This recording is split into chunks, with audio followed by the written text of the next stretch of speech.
প্রশ্নটা তাহলে করে ফেলি।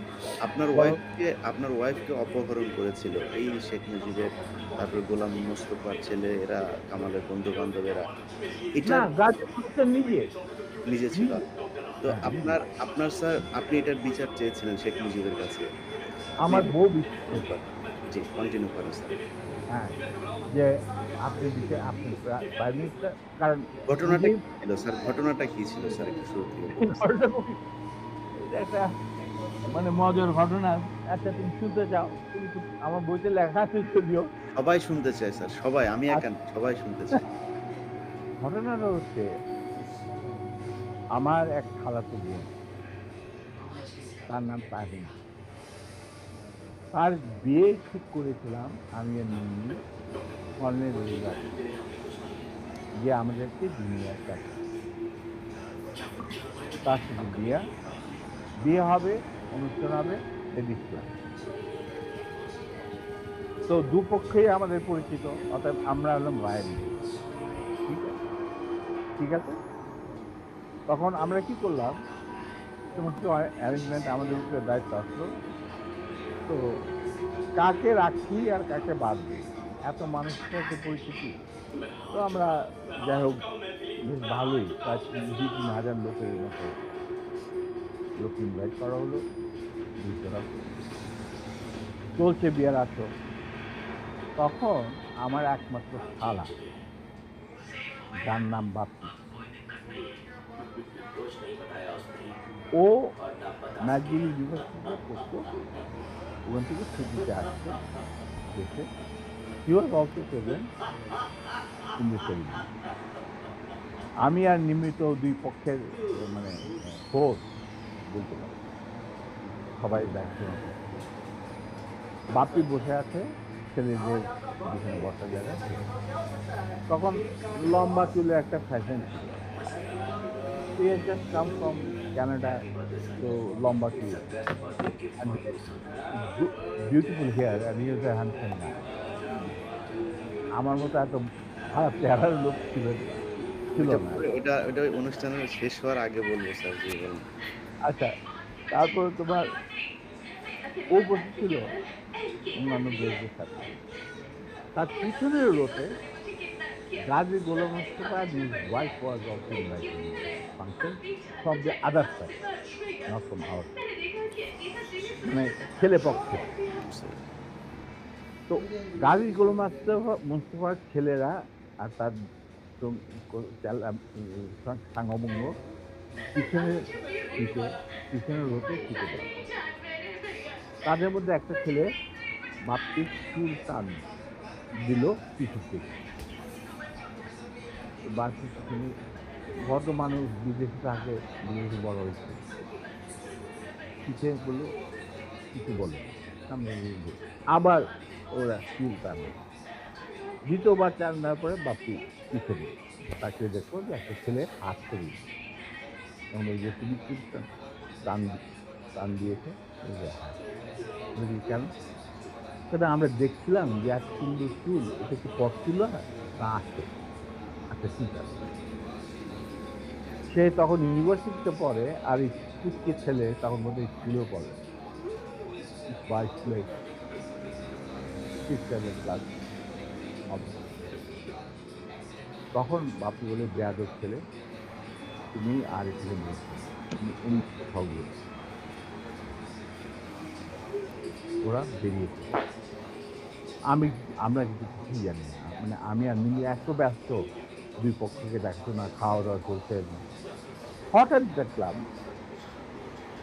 ২ টা মাইক্রোবাস, রেড ক্রস আর একটা গাড়ি, ফোর্সের গাড়ি চলে গেল। গাড়ি আগে, পিছনে ২ মাইক্রোবাস।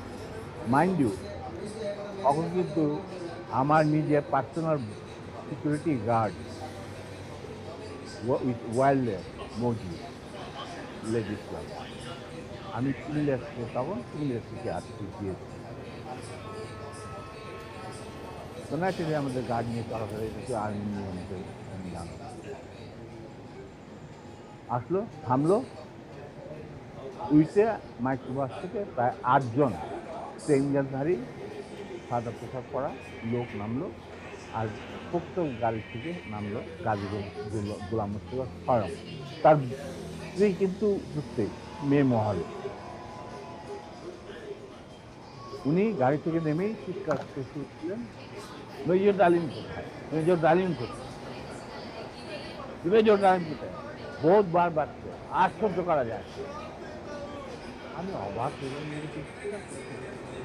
কোন একদিন একটা ছেলে এসে একটা একটা ছেলে, নাম তো মনে নাই, আসলে ভাই আপনার আপনাকে চেক করতে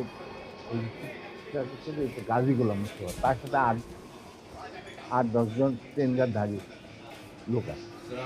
মাইন্ড তখন কিন্তু army was deployed in the whole country to recover illegal arm.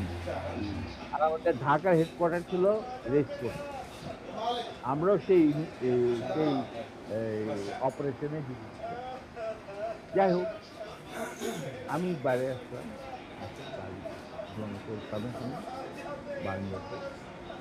আমি নিজে জানি আপনি আসুন, আপনার বেগম সাহেবের তো আছেন ভিতরে, আপনার বর্বধূকে আপনি দোয়া করুন। হারামজাদা বারবার আসছে আর্মির, আজকে আমি উচিত শিক্ষা দেব। আমি দেখলাম আমার চারদিকে ট্রেনমেন্ট থাকাইলেও প্রায় 4-5 দিন মানুষ, আর 4-5 দিন হারাই দাঁড়িয়ে। আমি এই দেখি, আমি একজন ট্রেন মানুষ, আমার স্কট আছে ওখানে প্রায় 4-5 জন। ওয়্যারলেস আছে, I can call any one any time, MP unit দরকার হয়। এই কি অবস্থা, একটা বিয়ে বাড়ির মধ্যে এরকম একটা হুমকি আপনারা দেখেন কি ব্যাপার। আমি তো জানি না যে এর মধ্যে কি ঘটনা। ওগুলো ওঠ, এ উঠা মাইক ব্যাগ আমাকে ফেলতে নিয়ে যাচ্ছে। আমাদের ব্যাপার কি গাড়ি ধরে, একটা বিয়ে বাড়ি, একটা মেয়ের বিয়ে হচ্ছে, আর আপনি আমাকে বলছেন আমার কাপড় টাপড় ধরে 4জন মিলে আমাকে উঠালো, খবর চলে গেল ভিতর অন্য মহলে। আর আমার শাশুড়ি, আমার খালার শাশুড়ি মানে কন্যার মা, উনি বেরিয়ে আসেন। ওনারা আসলেন, কি ব্যাপার, দেখে যেরকম আমাকে ঠেলাঠেলি করে ওখানে হচ্ছে। আমি ম্যাচে উঠে দেখি চুল্লু আর আলম নামে 2জন মুক্তিযোদ্ধা, ট্র্যাক প্লাটুনের সদস্য তারা ছিল। আমার ছোট ভাই স্বপনের সাথে, স্বপন বিরোধিত, ওদেরকেও মারতে মারতে মানে রক্ত বের করেছিল, মুখ দিয়ে রক্ত ঝরছে, আহত অবস্থায় তারাও মাইকে।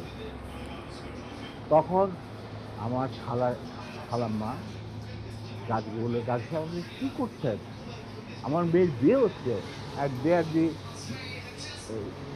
তারা বরপক্ষেরও কন্যাপক্ষেরও কি হয়েছে, তো ওরা তো ব্যস্ত বলে তখন আমার স্ত্রী বললো যে আপনি তাকে একা নিয়ে যেতে পারবেন না, আপনার আমাকে ঠিক আছে চল, ওরেও ধাক্কা দিয়ে। তখন আমার খালা বললে, গাজী সাহেব আপনি কিন্তু বাড়াবাড়ি করেন, যেখানে আপনি নিয়ে যেতে চান আমিও দেবো। গাজী কি স্যার তখন ঢাকা আওয়ামী লীগের সভাপতি নাকি? তখন সে আওয়ামী লীগের সভাপতি নয়, he was also the chairman of the Red Cross। বুঝতে পারলাম, শেখ মুজিবের সবচেয়ে প্রিয় লোক সে তখন।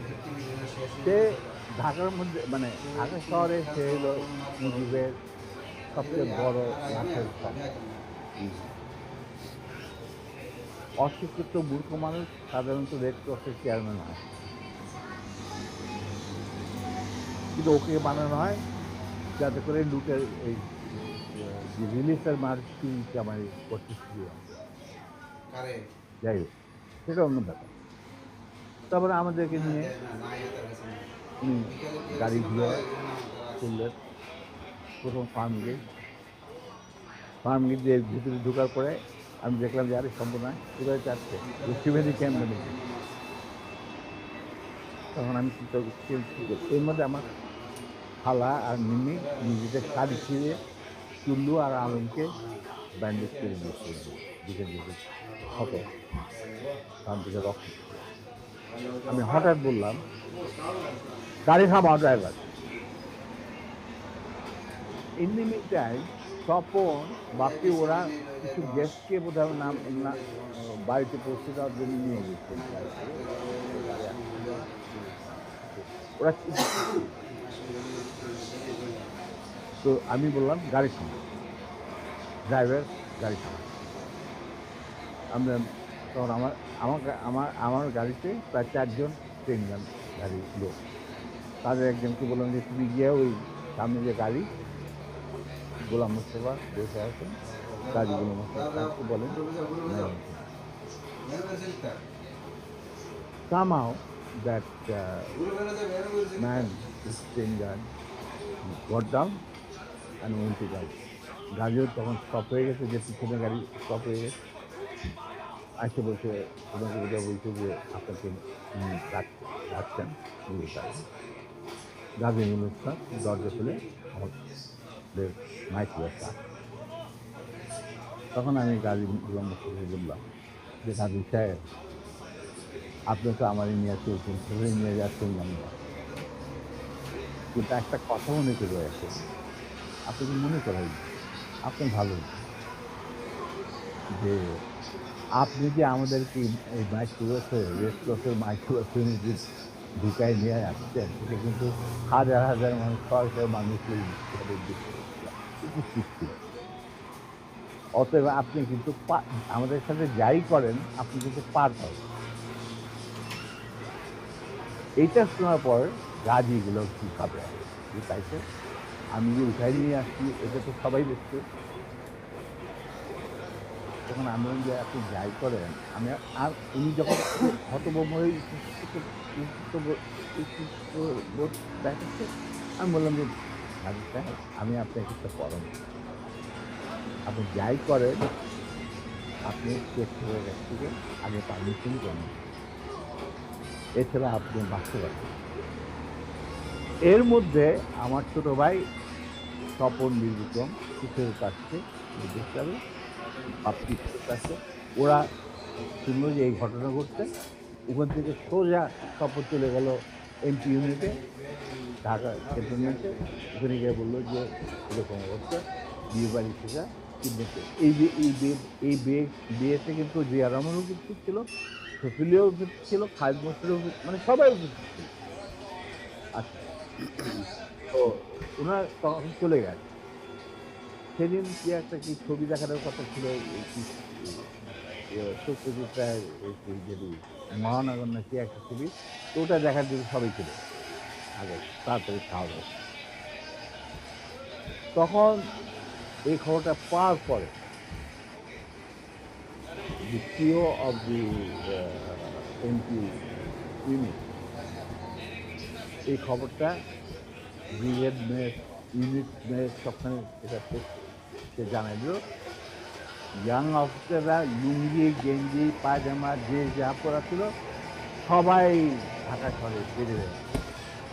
তারা খুঁজতে লাগলো যে আমাদের অ্যাবডাক্টেড অফিসার তার ওয়াইফ, আর একদল সোলজার এমপি পাঠানো হলো যারা ওই অবৈধ অস্ত্র কালেকশনে ডিপ্লয় ছিল গাজীর বাড়িতে। গাজীর বাড়িতে যাদের পাইছে সবাই বন্দুকেরা নিয়ে আসছে। আমি কিন্তু এগুলো কিছু জানি। গাজী তখন আমার কথা শোনার পর ও ওটাই কিছু চিন্তা করি, চিন্তা করার পরে দেখলাম যে উনি লক্ষ্মীবেনের দিকে না গিয়ে 32 নম্বরের দিকে যাচ্ছে তলাবাড়ি। আমি বললাম যে আলহামদুলিল্লাহ। তখন 32 নম্বরে গার্ড রেজিমেন্ট ছিল, 1st ফিল্ড রেজিমেন্ট, যেটা আমার হাতে গেল। তারা গার্ড দিচ্ছিল প্রাইম মিনিস্টারের